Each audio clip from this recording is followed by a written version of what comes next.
오늘은 3월 18일 수요일 아침입니다. 함께 나눌 말씀은 잠언 14장 28절부터 30절까지의 말씀입니다. 읽겠습니다.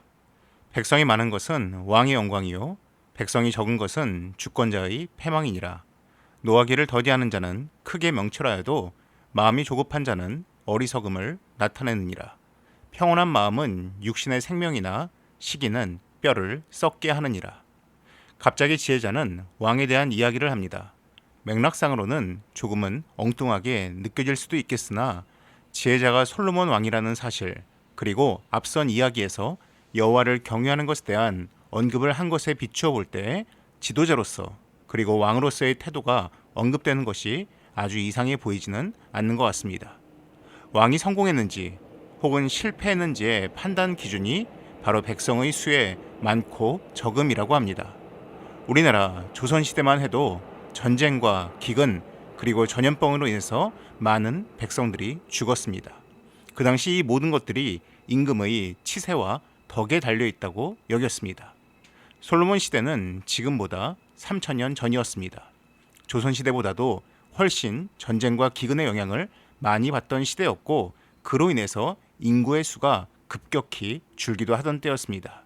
그러하기에 백성의 수가 왕에게 달려있다고 이야기하는 것입니다. 하지만 조선시대에는 임금의 치세에 달려있다고 했다면 솔로몬은 임금에게 달려있는 것은 동일하나 치세뿐만이 아니라 하나님에 대한 경외함에 달려있다라고 말합니다.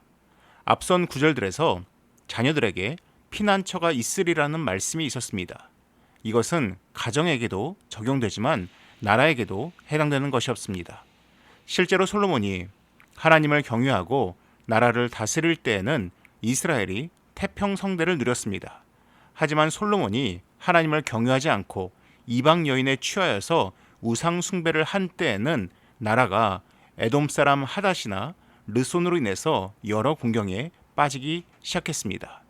이처럼 지도자가 또는 부모가 하나님을 경외하면 그 백성이, 그 가정이 하나님의 보호하심을 입을 수 있고 그 반대의 경우도 발생할 수 있음을 말하고 있습니다. 이어서 말씀은 마음을 다스리는 것에 대해서 이야기를 합니다. 노하기를 더디하는 자와 마음이 조급한 자가 언급되고 있습니다. 신체의 일부 가운데서 인간의 분노를 표출하는 곳은 어디라고 생각하십니까? 화면에 보이는 이모티콘처럼 화가 나는 장면을 묘사할 때의 특징은 바로 코에서 콧김을 강하게 내뿜는 장면입니다. 어떤 이는 콧구멍이 커지거나 벌렁거리기도 합니다. 하지만 저 콧김이 화난 사람의 가장 분명한 특징입니다. 그런데 이러한 생각은 유대인도 했습니다. 유대인들은 분노의 표출이 콧구멍과 연관되어 있다고 여겼습니다. 그래서 분노를 더디하는 사람, 분노를 잘 참는 사람, 분노를 잘 표출하지 않는 사람을 표현할 때 콧구멍이 긴 사람이라고 표현을 사용했습니다. 분노가 밖으로 표출되는데 오래 걸림을 의미하는 것입니다. 그래서 오늘 본문에 노하기를 더디하다라는 히브리어의 문자적 의미는 콧구멍이 길다입니다. 성경에 하나님께서 노하기를 더디하신다라고 할 때에도 바로 이 히브리어 표현 콧구멍이 길다를 사용하고 있습니다. 그렇다면 반대로 뒤에 언급되는 마음이 조급한 사람은 히브리어로 어떻게 표현되고 있을까요? 콧구멍이 짧다라고 묘사되어 있지는 않습니다. 대신 호흡이 짧다 혹은 짧은 숨이라고 되어 있습니다. 콧구멍이 길면 호흡이 깁니다. 하지만 짧으면 호흡이 짧습니다. 분노가 빨리 표출됩니다. 절제의 시간이 없으니 항상 조급하다는 것입니다. 생각해보면 우리가 화가 나고 흥분을 하면 숨이 가빠지고 말이 꼬이거나 거칠어집니다. 그래서 흥분을 하거나 화가 날 때 주는 조언이 있습니다. 숨을 크게 들이마셔라 합니다. 오늘의 본문에 나오는 콧구멍이 길다 혹은 호흡이 짧다와 참 잘 연결된 말인 것 같습니다. 그러면서 이야기합니다. 평온한 마음은 육신의 생명이다. 이 표현이 조금은 어렵게 느껴질 수도 있을 것 같습니다. 표준 세번역 그리고 공동번역 성경에서는 이렇게 번역을 합니다. 마음이 평안하면 몸에 생기가 도나. 마음이 평안하면 몸에 생기가 돈다. 이 말은 사실 의학적으로도 증명된 이야기입니다. 걱정과 근심이 너무 많으면 이러한 걱정과 근심이 신경계를 자극하게 되고 스트레스 호르몬이 분비가 된다고 합니다.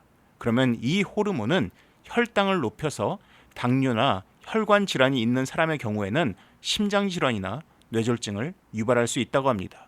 또한 이 스트레스 호르몬은 심장을 지나치게 빠른 속도로 뛰게 할 수도 있습니다. 동시에 어깨와 목의 근육을 긴장시키고 그로 인해 몸이 전반적으로 뻐근해지며 두통이 생기게 할 수도 있습니다. 이 모든 것이 걱정으로 인해서 생길 수 있는 몸의 변화라고 합니다. 또한 성경은 마음에 질투의 마음이 가득하면 뼈가 썩는다라고 말하고 있습니다. 지난번 말씀드린 마음은 이성이 알지 못하는 자신만의 이유를 가지고 있다라는 파스칼의 말처럼 우리의 분노, 걱정, 질투의 마음을 이성으로 제어하기는 참 어렵습니다. 그럼에도 불구하고 하나님께서 우리에게 불가능한 것을 요구하시지는 않을 것 같습니다. 또한 우리만의 힘으로 가능하지 않게 우리에게 성령님을 또한 허락해 주셨습니다. 마음의 평안함으로 몸에 생기가 도는 오늘 하루를 경험하시면 좋겠습니다. 기도하겠습니다. 사랑이 많으신 하나님 아버지, 하나님 참으로 우리의 마음을 제어하는 것이 어려움을 주께서 아시오니 성령님 우리를 도와주시사 하나님 오늘 하루 우리 마음속에 폭풍이 있는 것이 아니라 하나님 주시는 평안함으로 우리 모든 몸의 생기가 돌 수 있는 복된 하루가 되게 하여 주시옵소서. 이 모든 말씀 예수님의 이름으로 기도드립니다. 아멘. 이어서 화면에 보이는 기도의 제목으로 함께 기도하시기 바랍니다.